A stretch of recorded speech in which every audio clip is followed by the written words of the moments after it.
going to conquer, and we're going to take some. Is that understood? Yes, sir. That's what we're going to do, sweethearts. We are going to go and get some. All right, people, on the ready line. Are you me? Yeah! Are you me? Yeah! What are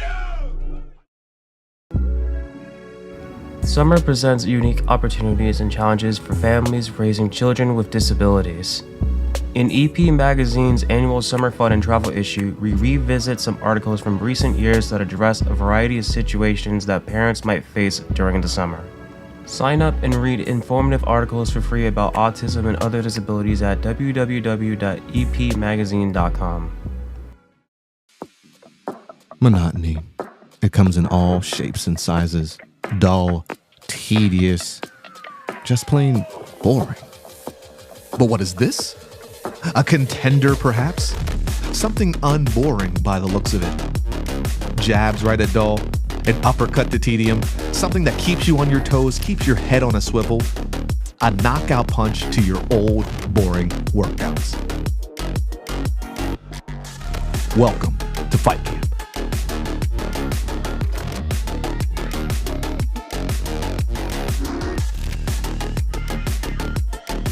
Oscar Mike Radio is a proud podcast partner of Reach Across America Radio, heard every Thursday at 11 a.m. and Sunday at 8 a.m. Eastern.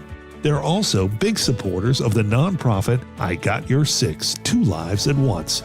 And with every wreath you sponsor through Oscar Mike Radio, $5 goes back to this great organization dedicated to making a difference in the lives of veterans, law enforcement, firefighters, and first responders battling PTSD. Two Lives at Once pairs these brave men and women together with dogs rescued from kill shelters. In this way, two lives are saved at the same time by saving each other. Donate now. Go to reachacrossamerica.org/Oscar Mike Radio to help. That's reachacrossamerica.org/Oscar Mike Radio.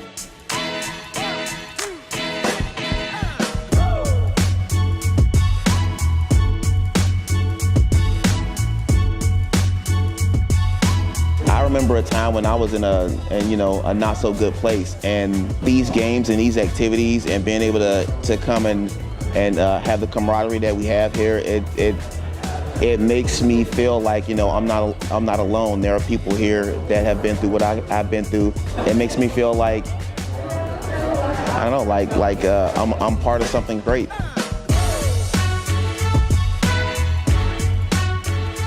Just let yourself go. Give it a try.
welcome you all home.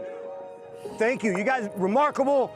I mean, inspired an entire nation. Look at all these amazing people here. I know all of us have a tremendous amount of love for you. I want to thank each and every one of you for the continued leadership you provide to our veteran community, our familias, our families, the veteran families, but the entire nation. So we love you all. Thank you. Thank you.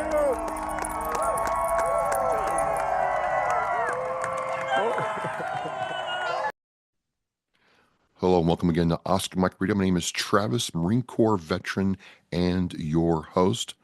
Oscar Mike Radio is co-produced with Sinister One Productions. What's your podcast doing? I want to thank my sponsor, Joyce Asek of Asek Real Estate, and my supporters, Case on Shaving Company, Exceptional Parent Magazine, and Fight Camp. Be your strongest combination.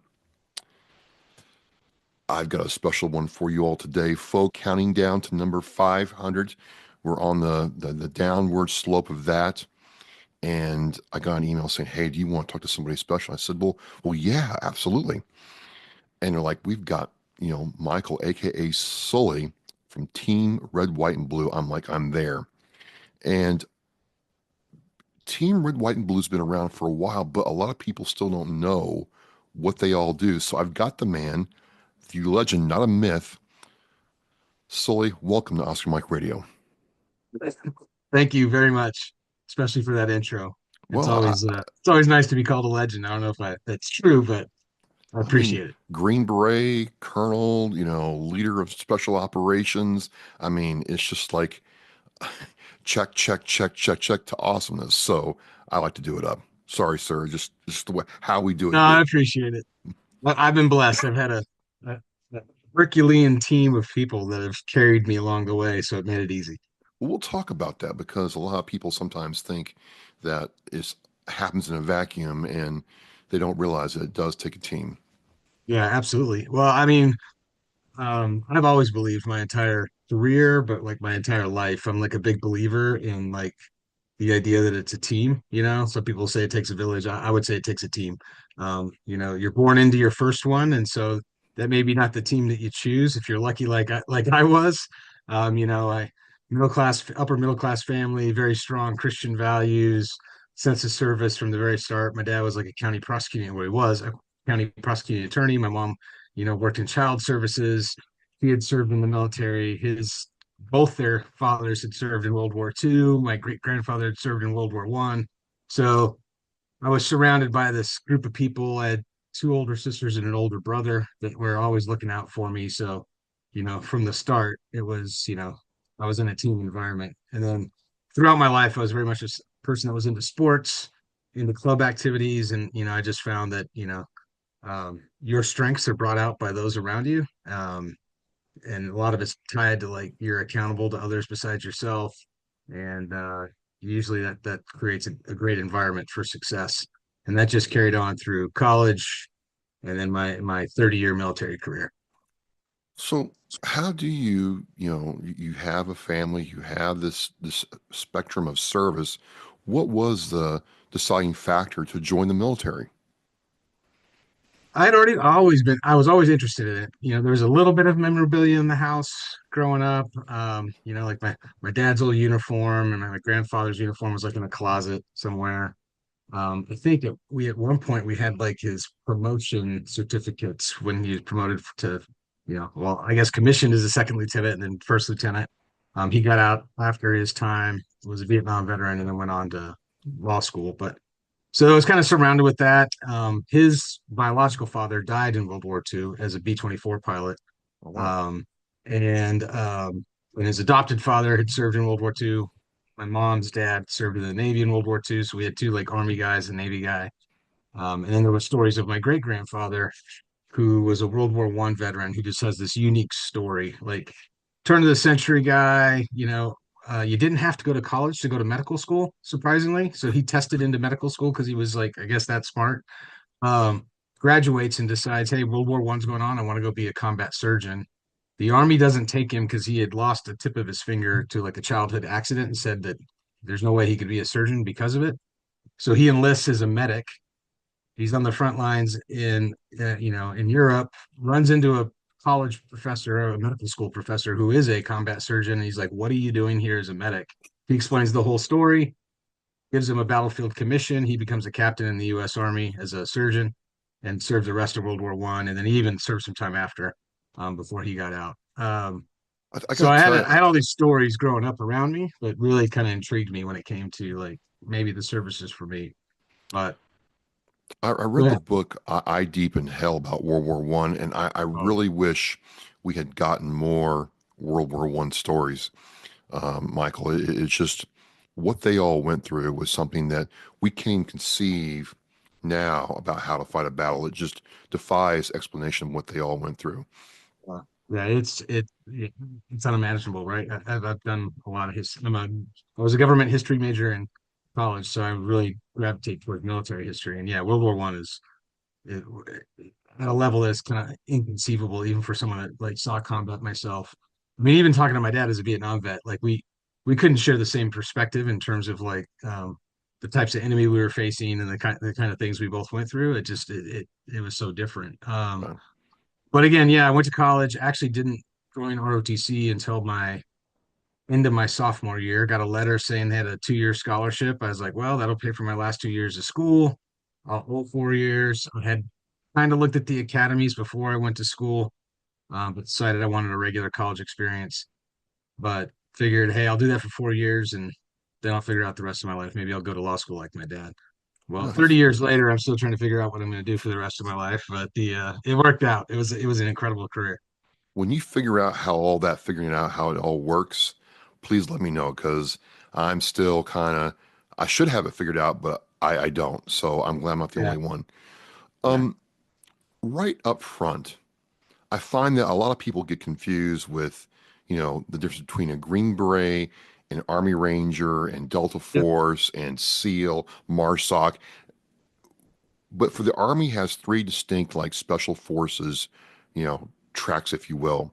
What's the difference between a Green Beret, a Ranger, and someone in Delta? Or I'm not sure Delta's actually Army, but Yeah, I who's can't I different? can't confirm or deny that. Okay. Well, No, just yeah, no, there is a unit that that you may or may not have just named that does exist in the United States Army, right? So there's a tier one, top of the level unit that was commonly referred to as Delta.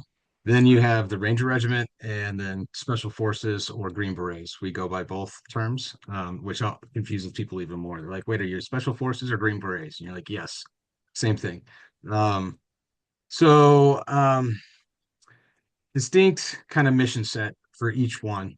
For the Ranger Regiment, they are our premier infantry fighting force, and for the Army, their primary purpose is essentially to infiltrate, create a foothold, and then bring in follow-on forces, right? So airfield seizures, setting up LZs for like to bring in the 82nd Airborne Division, and then they have throughout like the War on Terror provided um, support to other special operations entities to kind of build out that force. So they were doing stuff with both, whether it was Delta or like the SEALs elite team, which some people say SEAL Team 6. The You would often see a Ranger company attached to those guys to give them some additional firepower, like when they were doing things on objective in Iraq and Afghanistan. Um, so like the best of the best infantry soldiers in the United States Army are Ranger Regiment guys, right? Um, you also have Ranger School, which you have to be qualified in Ranger School to be a Ranger Regiment guy, but you can be Ranger qualified and serve in any part of the Army. It's a school that anybody can attend if they put themselves to that task. My son's an infantry officer, doesn't serve in the Ranger Regiment, but he went to Ranger School. Um, Special Forces or Green Berets, essentially our mission is a combat multiplier that works through indigenous or foreign forces, to do one of two things primarily. It's our primary mission set is what they'll call foreign internal defense, so we'll link up with a foreign entity, ideally a high-end infantry unit or another special operations unit in a foreign country, train them and prepare them to do the kind of things that we do, and either enable them to do it on their own or maybe go with them, right? The other side of that um, coin is what we call unconventional warfare, where we would go into an unfriendly nation or maybe the periphery, work with an insurgency force, a guerrilla force, whatever you want to call them, patriots, freedom fighters, train them in different types of combat and either support them cross border or go with them to essentially overthrow an enemy government or cause problems for an enemy government, right? So it's teams of 12.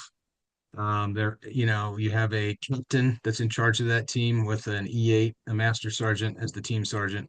The deputy commander is a warrant officer, and then you have senior E7 who's like your intel second kind of NCO in charge. And then you have one each of a different military occupation skill. You have a weapons sergeant that knows all the weapons in the world, to include all the U.S. weapons, as he's your kind of tactician, and he is a senior and junior. Then you have a communications sergeant that knows all the radios, computers, and how to keep yourself in touch, because you don't want to be out there alone and unafraid without a way to call from home. Nope.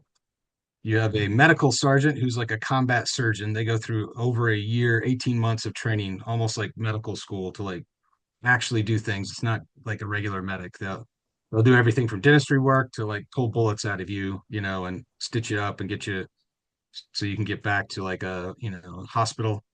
And then you have your engineers who are there to help the team build things if they're like in an environment where they're having to build their own little base or things like that. But their specialty is explosives. So they're the guys that are going to help you blow things up, take down bridges, make doors, and where doors don't exist on a wall or something like that, get rid of a door for you. So those are the four specialties, that there's two each. So it makes up that 12-person team. And again, um, they're trained in a foreign language. There's 5 active duty groups. So they align to different parts of the world. I was a 3rd Special Forces group guy my entire career. Originally aligned to AFRICOM and Africa, which meant I learned French because that's the second language most people on the continent speak if they don't speak English. And then for me, I never deployed as a captain to Africa. I did 6 deployments to Afghanistan from the ranks of captain to lieutenant colonel. Never used my French, I think, once, but you learn a different language so you can interact with those indigenous forces and kind of build that capacity. And then the last force you talked about was Delta, right? So they're the high end tier 1. They do everything from picking out high value targets. So they're the type of guys that like the president would call if he needs to go take down a terrorist leader or the like. They're the ones that would do any sort of those high end kind of what we call direct action missions, like strike missions. The most elite kind of like gunfighters that we have, and super intelligent. Work alone and unafraid. They're our premier kind of 911 force. When you need something done very specific in a very short amount of time, you're going to call those folks. So Well, we can't take 30 years of Army service and compact it into less than an hour for OMR.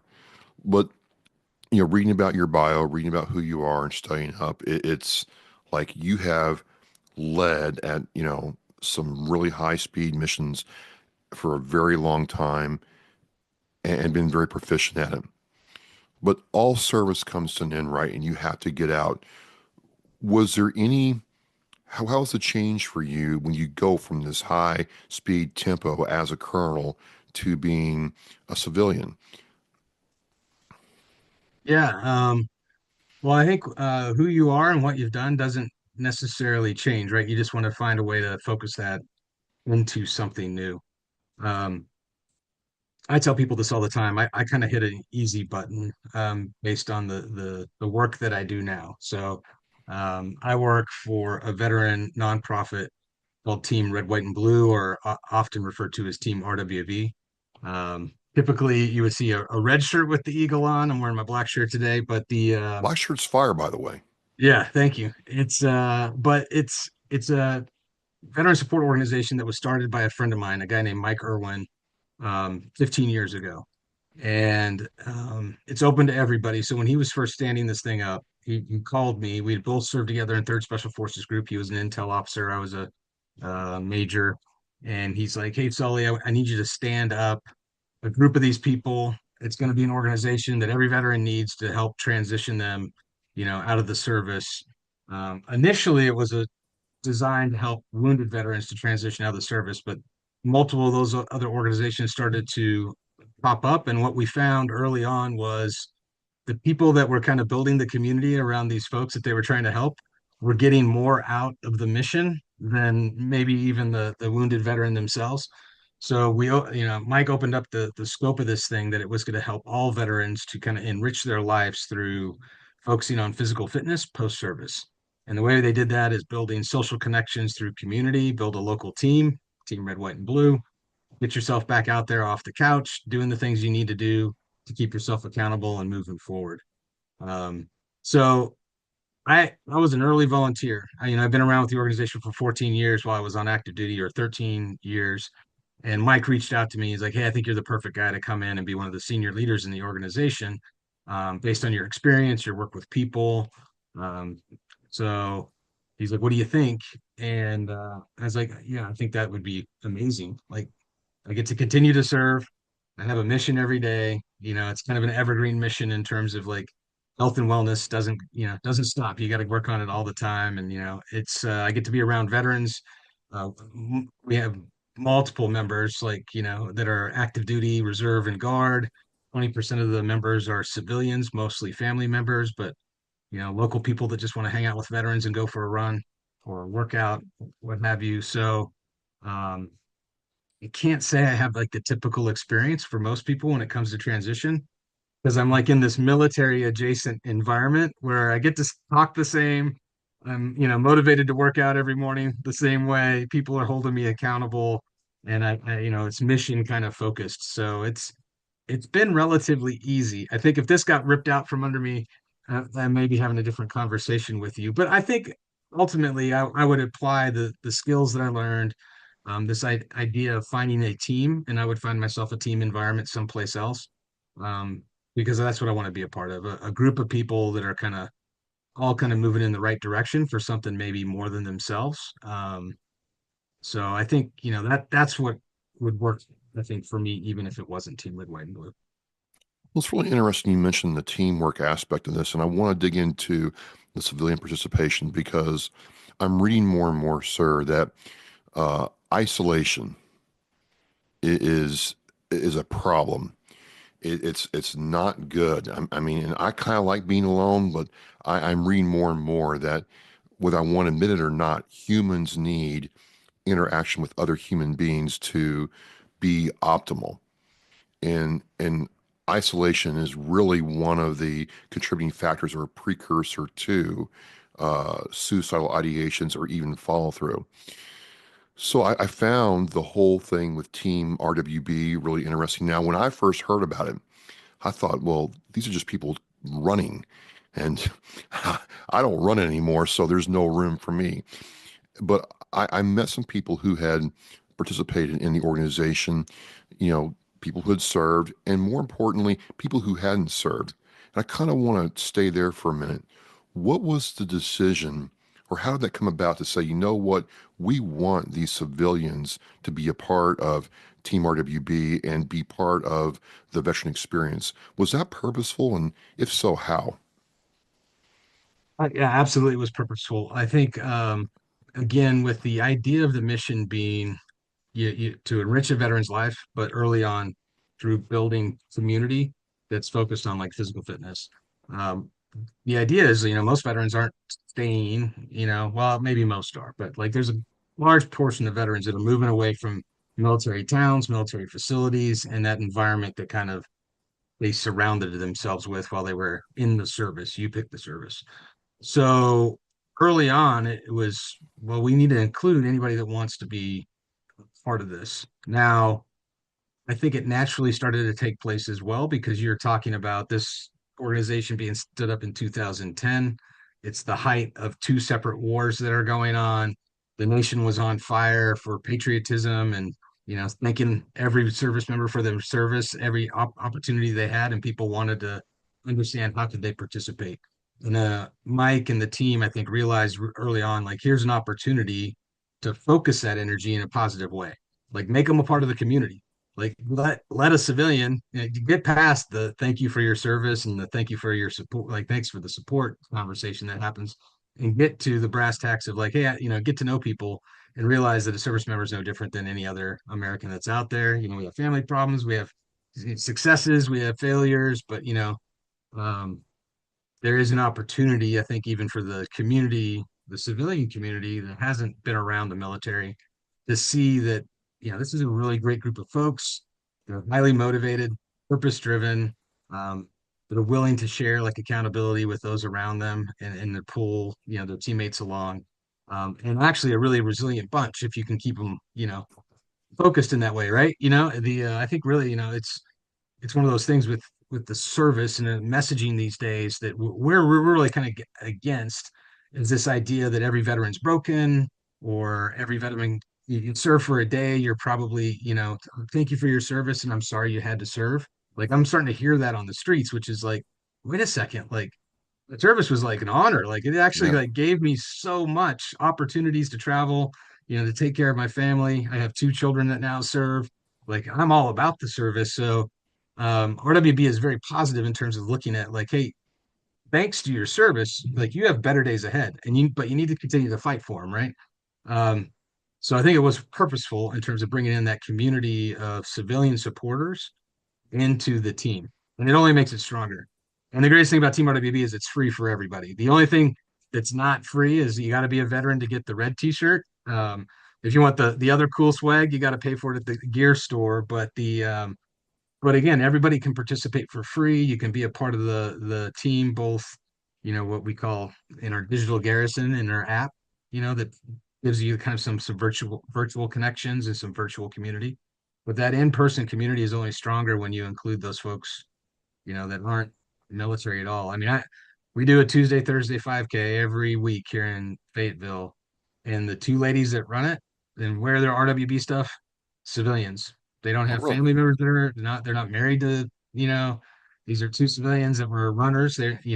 We are guilty of being called the biggest run club in America, but it is, they saw it as an opportunity to better get to know better the people that we're serving, that they lived in town with, each and every day, um, through kind of sharing some sweat out there on the road together. So this brings me to a topic or a couple of questions that I don't want to be controversial, but I do think need to be asked. You have this organization that started, over a decade ago and get thousands of members nationwide, and it's growing and it's thriving, and you have the civilian interaction. What is it about this organization that's so different that it seems to be so inviting and thriving? Whereas, I just talked to somebody about their, American Legion, that if they can't get the membership up to like 20 people coming in, they're going to have to shut the doors. There seems to be a real change in attitude with the kind of organization this generation wants to join and be a part of. Do you have any viewpoint on that, sir? No, I think I do. I think it's critical for any community-based organization to remain kind of entrepreneurial in their approach and understand that like at any time, things can change, and I think for veterans organizations in general, with the end of both wars, and a focus back on rebuilding defense and focusing on other things, and then the nation itself focusing on other social issues and other problems that we face, that not that veterans are being ignored, but again, you're sharing the attention more with other issues. And that's fine. That's great. I mean, if anything, that's what we fought for, right? That you don't want it all to be 24/7 on the military and just us. So I think that's a great thing about the nation. The key, I think, is for us is we were focusing on being adaptable, meeting people where they're at, and providing them opportunities, to find what they want in our community. Communities in general are like, it's changing, right? Like I mentioned it, like we leaned into like this virtual aspect really early on. Like, well, not really, but like 2017, Okay. primarily as like a event-based app. Like, let's develop an app so there's all these other clunky things. People can find each other and get together in person. It's evolved to be something much more where it kind of has a little bit of a social media feel. You can check in, no algorithm, so it's not designed to keep you there all day long. But you can check on the people you follow. That's all you're going to see in your feed, and see what Sully's up to. Like, oh, he ran a 5K today, or he ran Sully ran another 100 mile, or what's he doing? That guy's nuts, or whatever it is, or he's all now he's into CrossFit and he's talking about sleep, but you have these opportunities to kind of, in a very positive way, interact with each other. Um, we keep the other distractions that aren't health and wellness out of kind of we say, hey, that's not what we're about. We support the idea that there's more to life than just Team RWB, but focus on your health and wellness and the things that's going to make you, important when you're posting and talking about it. And through that, though, we were able to then build out things like virtual challenges and virtual holistic training and health kind of gamified, like 15-day hydration challenges or a sleeping challenge. We have a nutrition group, and we have activity groups for just about anything you'd want to do. Everything from, I think it's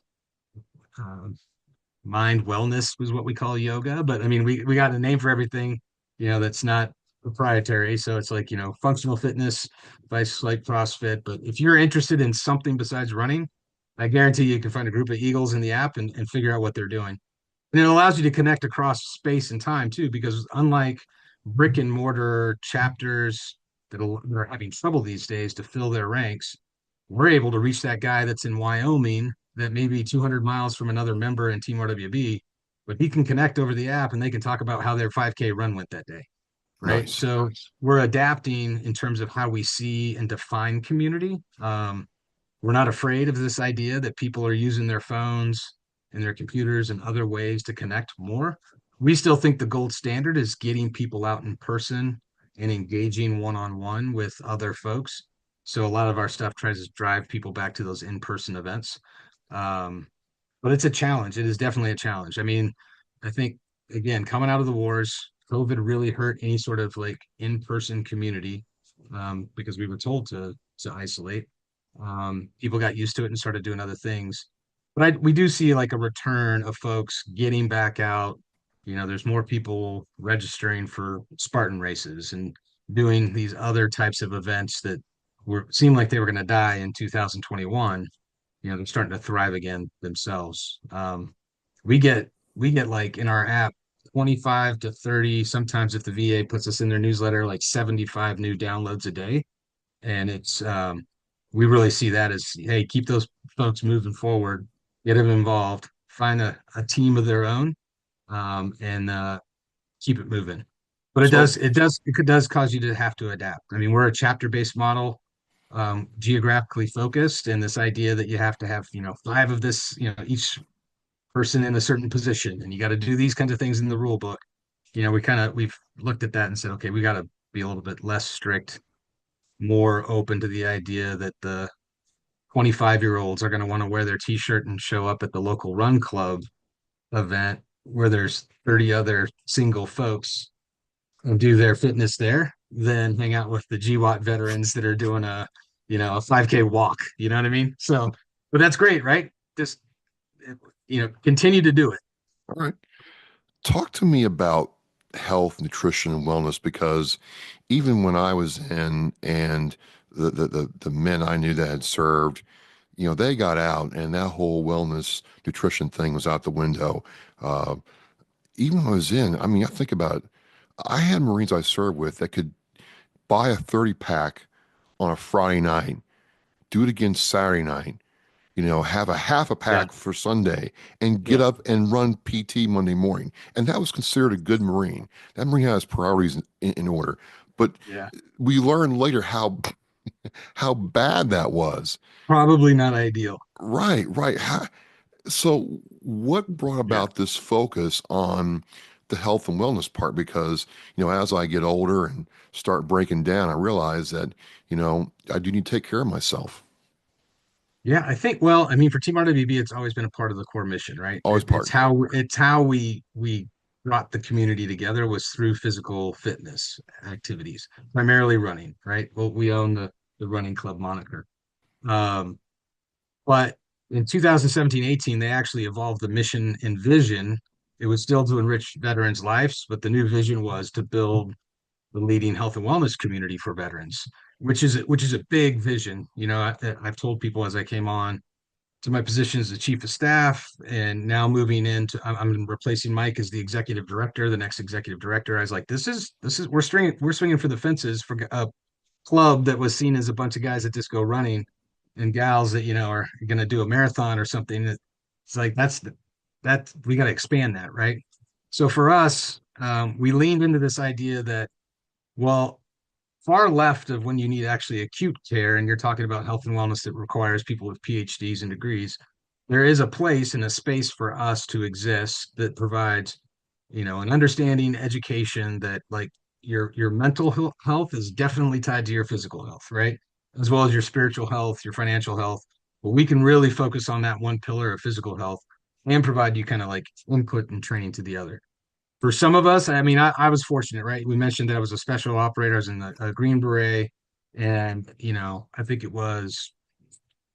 Man, I'll get the date wrong, and my friends that do this for us will beat me up. But it was probably like in 2006, 7. SOCOM decided to invest in physical therapists, professional trained strength and conditioning coaches, and nutritionists, and started to fill out each special operations unit with this core of people in the Green Beret community. They called it Thor 3. I can't remember what the acronym stands for, but Thor's cool. It's like God of Thunder, like we're all about it. But it was designed to treat, you know, special operators as professional athletes because they had invested millions of dollars in training and the like to get us to where we were at. And if they could keep us healthier and fit, we could be better in our jobs, when we went downrange. That is now kind of permeated beyond special operations in the Army, and I think the Marine Corps. Everybody's leaned into it to, hey, how do we replicate this for the larger force? So you got guys like me that are now retiring, and we're like, wait a second, like this is absolutely needed in the veteran community as well. So how can we at Team RWB take holistic health and fitness, get people smart on their sleep? Like if you're sleeping, like that's the number one thing you got to fix is like your sleep. Like if you can get your sleep right, the other things will start to fall into place. Then look at your nutrition, hydrate right. You can drink, but do it in moderation. Like it's possible, right? Like especially at our age, you're not going to be able to get up and run that 5K like you could when you were 20 and drink a 20 pack. You're going to have to maybe have two, and you're still going to fill it tomorrow. But have those discussions openly with folks, and just be willing to like call each other out like we did in the military. Because we, again, I like personally, I believe, like my new mission, I think every veteran's mission, especially if you're in Team RWB, should be like, hey, we fought, defend this nation against like tyranny, bad guys that were, knocking our buildings down. We fought for that guy to our left and right when we were downrange. Whatever motivated you to pick up a gun and do dangerous things for the nation, like we did that. Like it doesn't stop. You still have that in you. And now you should fight for the idea that you're healthy enough to get off the couch and enjoy the things that you defended, right? And the nation's in a crisis right now with health and wellness, and I think veterans can kind of lead us out of it, just like we did, during the war on terror. One of the things that kind of brought this home to me is, I know a lot of Vietnam era veterans and even Desert Storm veterans, and I'm like, some of them told me like, we didn't care about any of that health and wellness stuff. We were hell raisers. But now they're 70, 80 years old, and even 65 years old with some of the younger ones, and they've got some serious miles on them. And I had one old, gunnery sergeant, give me the business about, you need to take care of yourself, young man. Don't be like me. And I think it's often overlooked in our community, the aspect that, hey, we can still, maybe we're not as lean, not as green, but we can still treat ourselves like a high performance machine. Absolutely. And I always kind of chuckled because, I don't run for a lot of reasons, different story. But when I thought of Team RWB, I always thought of just my buddies who put the shirt on and they'd go running. I'm like, guys, we don't have to do that anymore. But you looking at doing this conversation with you, I realized like, wow, you've expanded out to all kinds of different things. Like there's stuff for swimming and all kinds of other things. Absolutely. What's the reaction been like when someone who maybe was like me and they heard about you all a decade ago and just thought, okay, I don't want to run, I don't want to do it. Yeah. And then it's like, well, wait a minute, there's all this cool stuff to do. I want to get involved. Do you see your plan starting to come together and bear fruit? Well, I think It absolutely is. It takes constant like messaging, right? Because again, like the majority it's of folks that join RWB, it's because they see all the red shirts at a marathon or something like, man, these guys look like they're all together. They're like on a team. How do I get it to be a part of them? And again, it's the veteran reaction of like, I don't want to face right and go for a 2 mile run, like that's not for me. The but I think movement in and of itself and physical activity does help the brain. I mean, I can tell you right now, if I go for a walk or a run, I'm going to have a better day than if I don't. Or if I go to the gym and work out, whatever. But we did realize, hey, we're missing a group of folks. There's cyclists, there's mountain bike people, there's folks that want to do yoga, there's folks that want to just walk. I mean, we got a lot of Vietnam veterans. There's a group that still like gets together in Minnesota. They go to the mall and they walk, and they get coffee afterwards. So it's just keep that movement together and do it with some other folks. It's gonna help you out mentally and ultimately physically, right? Um, but it does allow us to reach a larger population and afford folks access to the community if they're not a runner, right? So it's very important for us to expand that and provide that kind of reach beyond just the running club. Yeah, I don't think there's a single thing we don't do. I mean, we even got people that are like, we don't have it in our app yet as the pickleball group, but I mean, there's a group of Eagles that get to in multiple different places that have pickleball clubs. There's folks doing different like I'm a weightlifter, activities. sir. What there's definitely a I move weightlifting. mass. There Yeah, is. there's definitely it would be under the functional fitness. That kind of captures all weightlifting. But we definitely have folks that are just like, I just like to lift weights and I just want to look jacked and look big. Like Well, I don't I have to could run be. if I have muscle mass on my body, right? So yeah. All right. You could be like one of my guys. Like when I was on team leader, I was a runner, and then we had a lot of guys that lifted weights, and they're like, "Sir, running breeds cowardice. We're not going for a 10 mile run today. We're going to the gym." So I get it. I get it. You gotta do it all. Well, it just goes back to your early point, though, about you all being adaptable.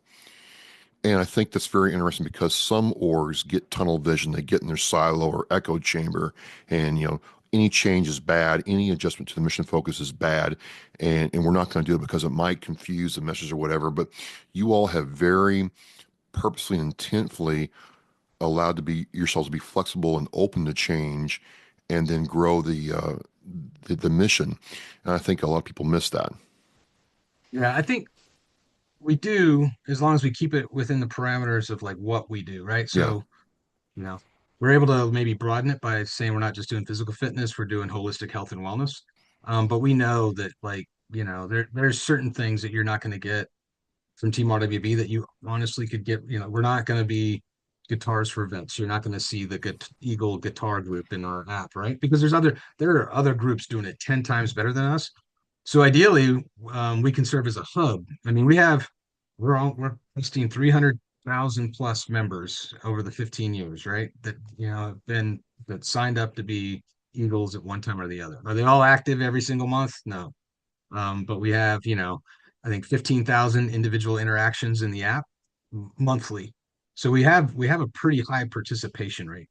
Um, and we have people that want to do other things. So we're looking to build out as a hub, like how do you get access to these other things that might interest you? And we're fine with that. Like we don't like go do guitar for vets. We have our member experience director just worked with the veteran organization, learning how to sail, right? And obviously they're like, we tricked it. It was resiliency training, but you guys learned how to sail. But there's so many great organizations out there providing similar like opportunities for veterans, and we just want to be a conduit for that as well. Um, but we're not going to shift. Like I've seen that as well, where other organizations will be like, well, this isn't working for us, so we're going to be health and wellness now too. We'll do what Team RWB does. I think RWB's been very well at kind of this staying focused on what we do Yeah. within Yeah. our lanes, championing those things that are going on outside of our lanes, because it only makes life better for people we're trying to serve. You kind of, told us what the future of RWB is, but in a more focused way. You're moving to be the executive director. There change is constant. What do you see as the future for RWB in the short term, sir? So I think it's actually it's a little bit more of the same, right? It's a continue to evolve and focus on our strengths. Um, we're leaning into the idea that, the world is more data centric and you actually have access to a lot more information based on like wearables and just, what people will share and tools. Don't be afraid of AI. There's tools that can help you to like break down the analytics and tell you, like, give us a better scorecard. So we're taking a hard look at our impact to our membership.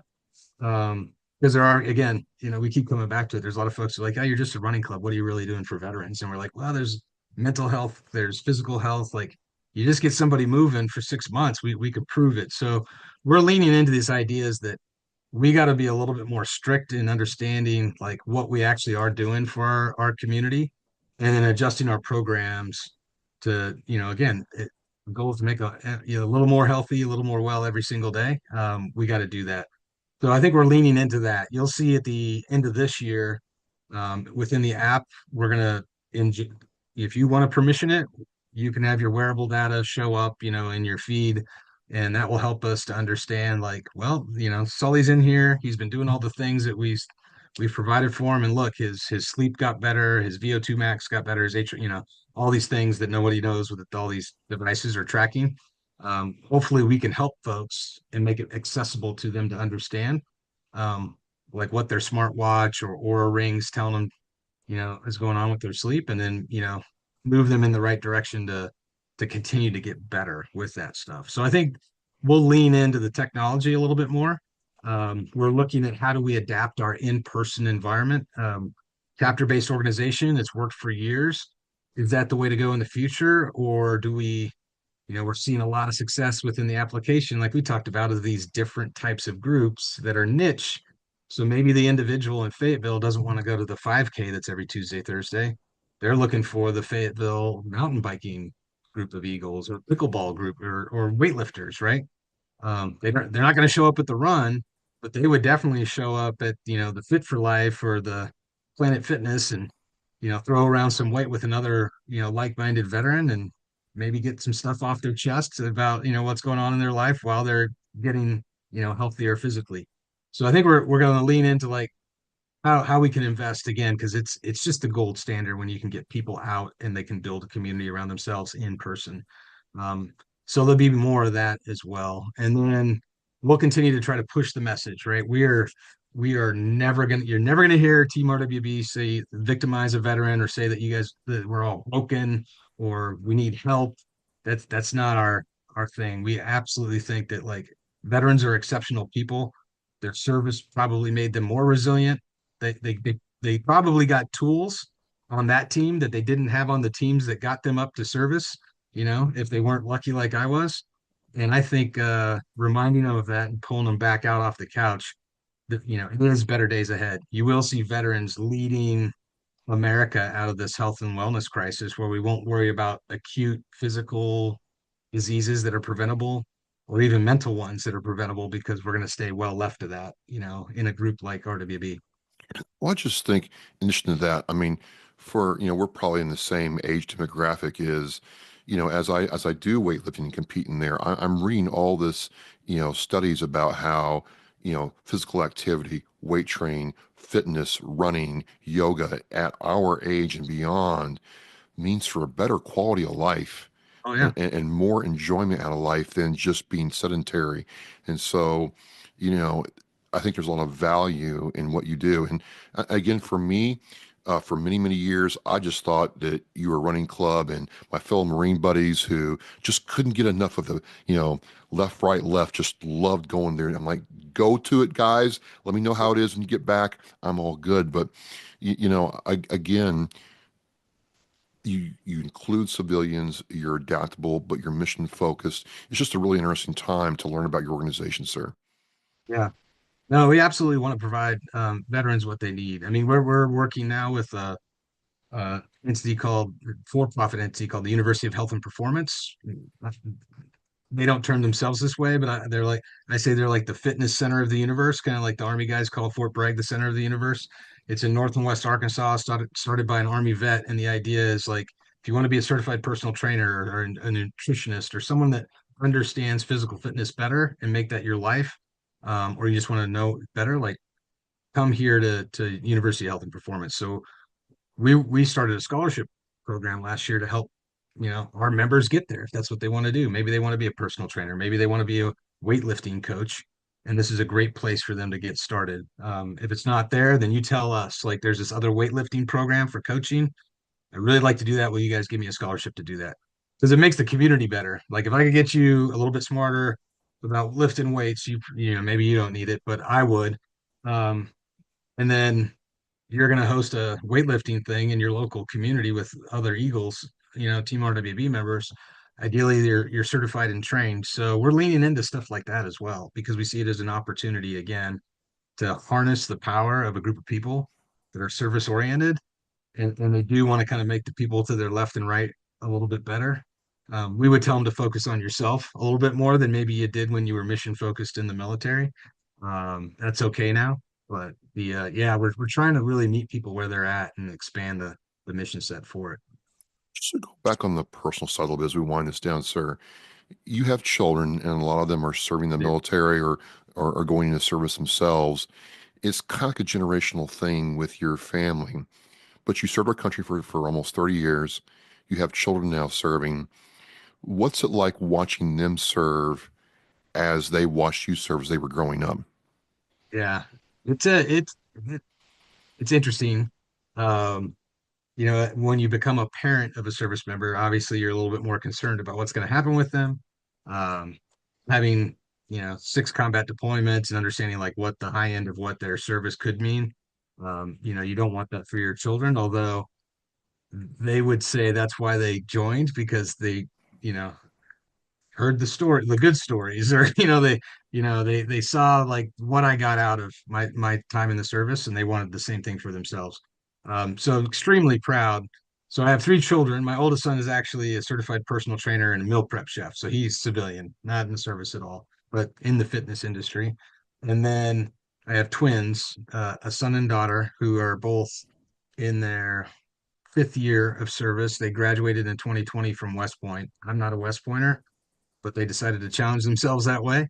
I told them, as an ROTC guy, I got to hate them for the rest of my life because they're ring knockers and I'm not. I was going to ask about that's my next thing. What's it like having not one, sir, but 2 ring knockers? Yeah, I got two ring knockers. It's gross. No, well, wait, the no, other wait, joke wait, is you talked about it earlier. I got to ask. Now, the thing I've been told by other,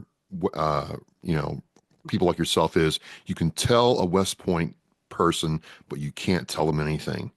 How does that figure into your children, sir? How? I think both of my kids would listen to me. My daughter's a little bit more hard-headed than my son, but okay. I see that. I got to be careful. My girl is a West Pointer as well. Oh, my current, the guy I'm replacing, he's amazing. Like, I'm surrounded by him.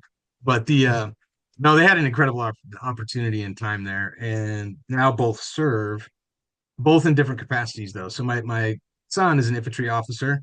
We talked about Ranger School. He went to Ranger School. I'm one of the rare Special Forces guys that never went to Ranger School.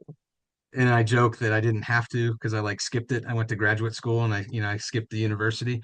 But he'll say it's because I was scared, because it was harder than the Special Forces training. We'll see.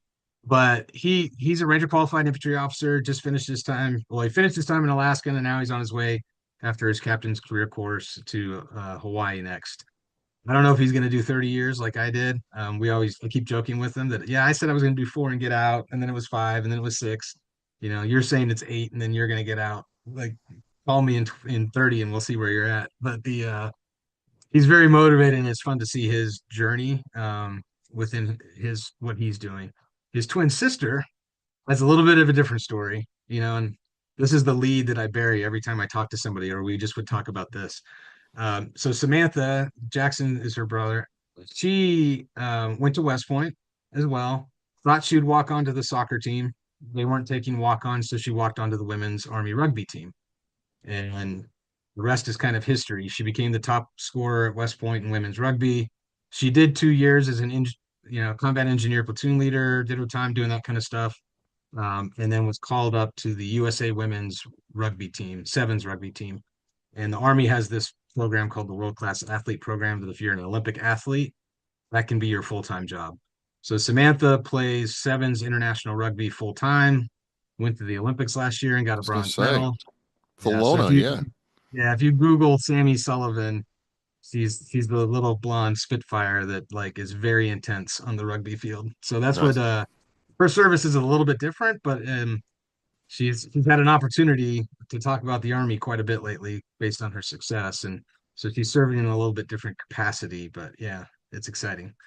It has to be as a dad. You have to be proud of all your Oh yeah, children and yeah, what they've been able to do. yeah. Um, I just want to thank you for coming on and one, educating me because again, full disclosure, I always again thought that red shirt, they're out for a run, and up here in New England, oh, it's snowing, we're out for a run, it's raining, we're out for a run, we just love going running. I'm like, you guys go get it. But as I dug into this story and your background, I realized that wow, this is that they've very intentfully adapted and grown to